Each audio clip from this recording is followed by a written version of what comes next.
Hola, saludos cordiales de quien les habla, Cristian Santos, colaborador del inversorinquieto.es y banquero privado de Ambán. En el día de hoy queremos traerles una reflexión real sobre cómo se recaudan los impuestos, quiénes son los principales contribuyentes al sistema impositivo español en nuestro país y cómo ello influye en la competitividad total de nuestro país. Hay que hablar, y a modo de título, que el gran esfuerzo tributario viene principalmente de las compañías. Las empresas sostienen el 34% de la recaudación y, como luego veremos, todo ello supone 8 puntos más que la media de la Unión Europea.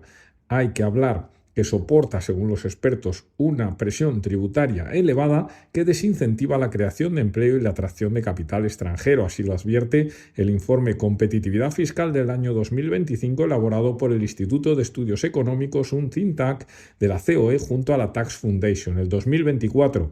Destacar que la dependencia fiscal empresarial representaba el 33,9% de la recaudación total en España, casi 8 puntos porcentuales superior a la media de la Unión Europea, que se sitúa en el entorno del 26%. Si hablamos en términos de PIB, la presión fiscal empresarial en España equivale al 12,5% frente al 10,3% de la media europea. A esta importante factura corporativa que sufren nuestras compañías contribuyen varios factores, tal y como señalan los expertos mencionados. El primero, el impuesto sobre sociedades español, que mantiene un tipo nominal del 25% por encima del 21,5% de la media europea. Además, el documento que estamos desarrollando advierte de un problema de doble imposición. El IE explica que si una empresa reparte dividendos, la tributación combinada a sociedades más el IRPF del inversor puede alcanzar un tipo máximo del 47,5%, muy lejos del máximo medio del 38,8% que se vive en la Unión Europea. A esto,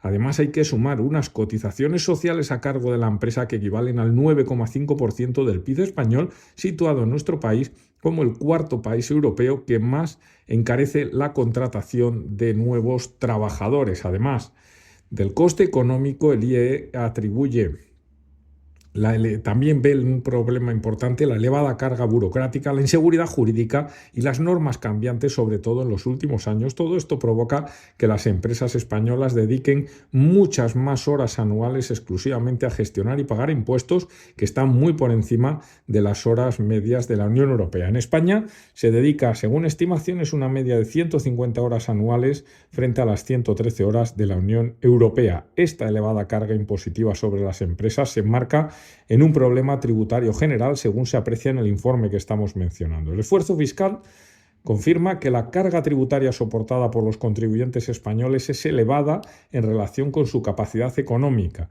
Las conclusiones destacan que el esfuerzo fiscal, el resultado de cruzar la presión fiscal con el PIB per cápita soportado por los ciudadanos, supera en un 14,1% la media de la Unión Europea y alcanza el 16,5% en el caso de la imposición directa, como vemos, debido a la menor capacidad de ingresos que tenemos en nuestro país. Si hablamos del esfuerzo fiscal, es decir, el informe diferencia entre lo que el Estado logra recaudar, la presión fiscal convencional, y la dureza del diseño de las leyes, la presión fiscal normativa.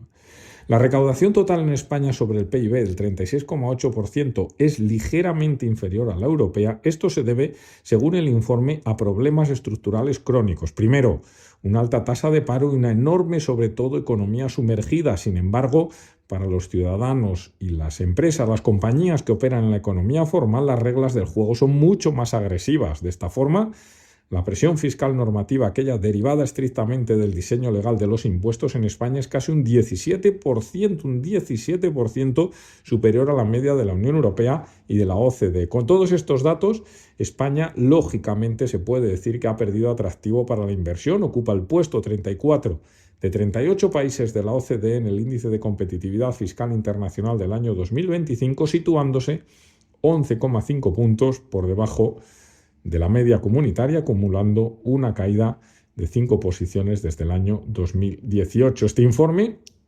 también advierte, ante una recomendación de la Comisión Europea de elevar el IVA de la hostelería, la restauración, está ahora mismo en el 10% y llevarlo al 21%, afirman que esta medida se calificaría de error de política económica, dado que los expertos explican que, según su punto de vista, el turismo funciona en la práctica como una empresa exportadora y encarecer drásticamente los impuestos equivaldría a aplicar aranceles al principal motor de la economía de nuestro país. Dada la sensibilidad al precio de los turistas internacionales y los estrechos márgenes que hay en el sector, según los expertos, entre el 3 y el 10%, las empresas no podrían ser capaces de absorber una subida de 11 puntos en el tema impositivo. Así, se opinan que el resultado sería la destrucción masiva de empleo en el sector, trasvase de visitantes hacia otros competidores con precios más baratos, como puede ser Portugal, Italia o Grecia.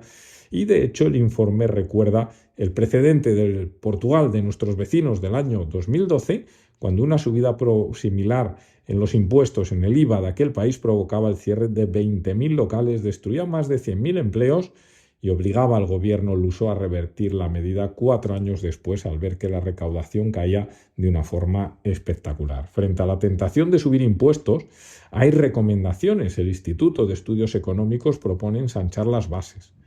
¿Qué significa esto? Pues que, según los cálculos de sus especialistas, si España consiguiera reducir su desempleo, reducir la economía sumergida hasta los niveles de los países europeos más eficientes, las arcas públicas podrían llegar a ingresar más de 50.000 millones de euros extra sin necesidad de tocar un solo tipo impositivo tanto a empresas como a familias. Como vemos, y como conclusión, no siempre el apretar más a las familias, a las empresas, supone más recaudación, porque llega a un punto donde todo explota, es decir, las empresas no son capaces de absorber precios, la demanda se marcha hacia otros países, hacia otras zonas, y no solo en el sector turístico, sino en todo tipo de sectores. Si vamos a números y nos comparamos, y como le decíamos, en cómo estamos no solo con la media europea, sino con más países, el que tiene una carga impositiva más alta es la República Checa con un 40%, Chipre con un 38%, Estonia con un 38%, Eslovaquia con un 37% y luego vamos nosotros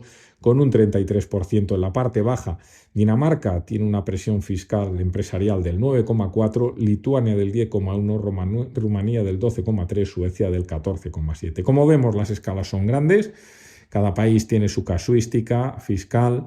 No solo consiste en recaudar, según todo esto, pero consiste en hacer un gasto público eficiente y hacer una inversión. ¿Para qué? Para que las empresas generen más, tengan más productividad, generen más ingresos y todo eso pueda generar más impuestos y no solo por la vía de coger sobre lo que hay. Con esto veremos a ver en los próximos meses, próximos años, qué rumbo toman los gobiernos que puedan venir, cómo depara esto y, lógicamente, todo esto influye en la competitividad empresarial y, por lo tanto, en los mercados financieros. Con esto no tenemos más que despedir nuestro podcast en el día de hoy. Les emplazamos para la próxima semana agradeciéndoles su atención. Un saludo a todos.